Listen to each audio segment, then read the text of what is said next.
Well, perimenopause, the transitional phase leading up to menopause, affects between 30 to 45 million women, but it remains poorly understood and underaddressed in healthcare. And more than half the women in their 30s are experiencing symptoms. So we asked Dr. Deborah Nikina Abel. She is a reproductive endocrinologist and infertility specialist over at Aspire Fertility Austin to join us here on Midday to help us raise awareness about this hormonal change, basically, is what it is. So tell us, when does perimenopause start? How long can it last? Give us the 411. Yeah, thank you for having me, by the way. Yeah, so perimenopause refers to the period before true menopause, and it can start as early as your early 40s and can last anywhere from 4 to 10 years. The most common symptoms are sleep disturbances, hot flashes, vaginal dryness, mood changes as well. And some people also report feeling symptoms like brain fog as well. Sure. But we're seeing that the symptoms some women are experiencing as early in their 30s, is that right? Yeah, so some women can experience symptoms of perimenopause as early as in their 30s.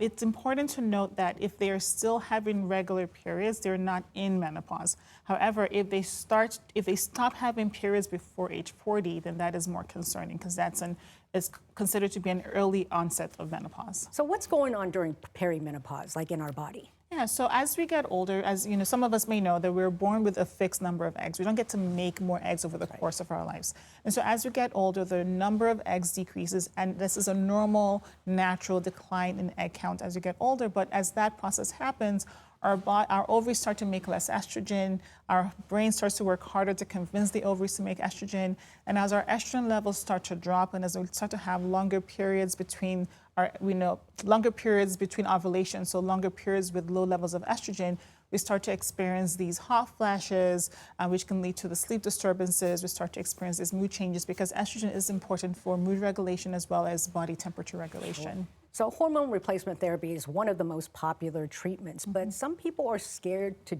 go down this path. What can you tell us about that? Yeah, so a lot of the fear around hormone replacement therapy has to do with some of the earlier data from the WHI study, which we have since gone back to the data. We've had better analysis of the data. And what we know is if you begin hormone replacement therapy within 10 years of the onset of menopause, you actually don't see some of the concerning outcomes that were first noted in the earlier studies. Nice. There are some women who do not qualify for hormonal replacement therapy, primarily because they have medical conditions that make hormone replacement contraindicated. So if you have a history of breast cancer, ovarian cancer, or uterine cancer, that you may not be a candidate for hormone replacement therapy. But for the vast majority of women, thankfully, it is a good option for treatment of menopausal symptoms. So if you're in perimenopause and you're trying to have a baby, how does perimenopause impact fertility? So it really depends on where you are in that spectrum. So because perimenopause can begin up to 10 years before menopause, you may be experiencing perimenopausal symptoms, but still be fertile. So let's say you're 37, 38, but you're having, some of these symptoms, as long as your ovarian reserve is still within the normal range or within a range where we can treat you for infertility, you're usually able to go through fertility treatments and conceive. It becomes more concerning, though, if you are truly in menopause. So I have some patients, for example, who have gone through menopause before the age of 40. In those patients... People have gone through menopause before the age of 40? Oh, yeah, so it's pretty rare. About 5% of women will undergo what we call primary ovarian insufficiency, meaning that they have the onset of menopause before they turn 40. In those women, usually the options are limited.